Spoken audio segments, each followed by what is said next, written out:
I was at that SWAT roundup thing, and they've got all kinds of like, some of the stuff borders upon spy gear, like James Bond type stuff. Like they've got this this dirt, right? This dirt. It's a bag of dirt, and you pour it out on a path.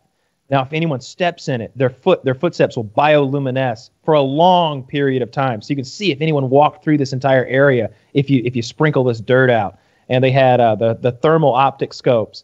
So I'm friends with one of the guys who owns the company that makes the thermal optics, and I'm hanging out with him at his booth. And we're just looking at all the booth babes because you can see who's got fake tits and who's got real tits by looking at them through this thing. What does it look like? Yeah, what do you see? It looks like a titty. Oh, it's dark if they've got fake tits, and it's lighter if they don't. And if you can see through basically one layer of clothing with this thing, it sees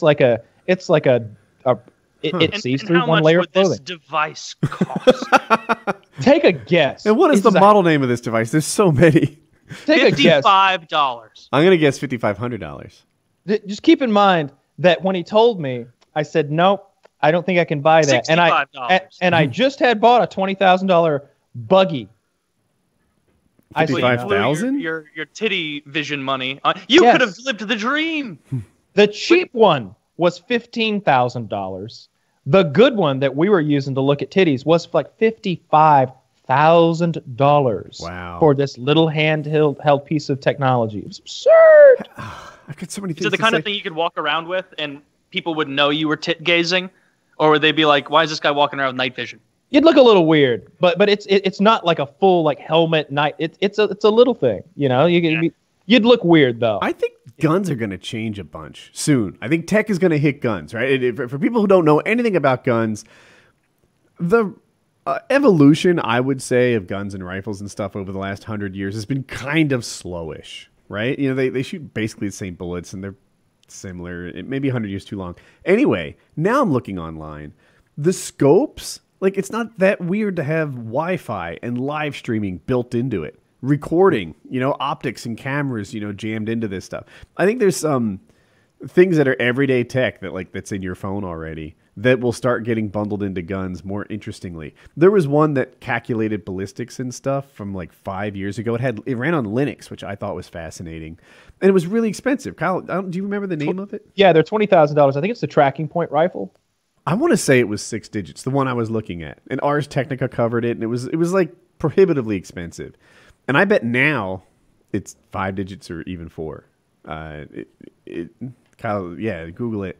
But I just see guns and rifles and like ballistics calculators getting bundled into scopes instead of using tables and stuff like that. Like it's got to be coming fast. Yeah, it's I was when Dan Bilzerian bought 2 of these fucking things at the same time when I was with him at SHOT Show one year. Mm-hmm. They're the tracking point rifles. I'm pretty sure they're about $20,000 a piece. Okay. These are, as far as I know, they're the best ones. I don't know. I've never heard of what you're talking about. I'm not saying it doesn't exist. I'm totally wrong. It's $17,000. I even found the article on Ars Technica.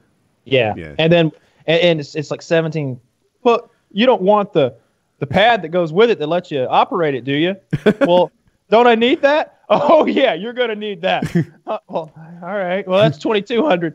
And do you want the trigger? Or yes, I want the trigger. It's like by the time you get it, you got $20K in it. And I wanted to do a video with it, and I think the deal, I don't remember. We went back and forth a lot, but no matter what deal we worked out, I was like, I'm gonna have to have one of those rifles. And they're like, yeah, you could borrow one for as long as you need. I'm like, no. You gotta have it.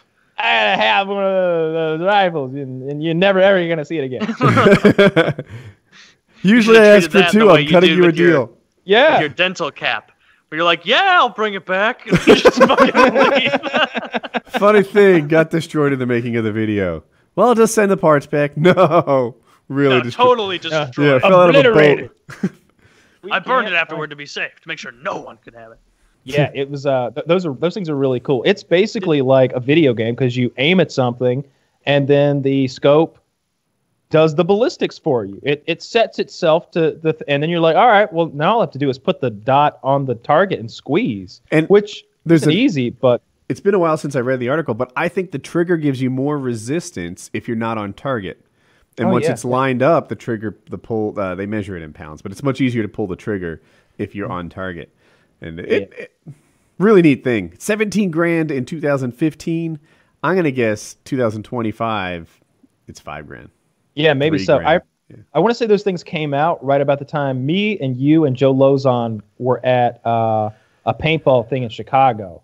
And I remember like seeing the articles, and it was a big political thing because they were like gun control groups were saying, is this an auto sniping device teaching the everyday person how to take out political targets at thousands of meters? Question mark, question Then you mark. click the article and it says, no, but also, but we don't like it, and you shouldn't have one.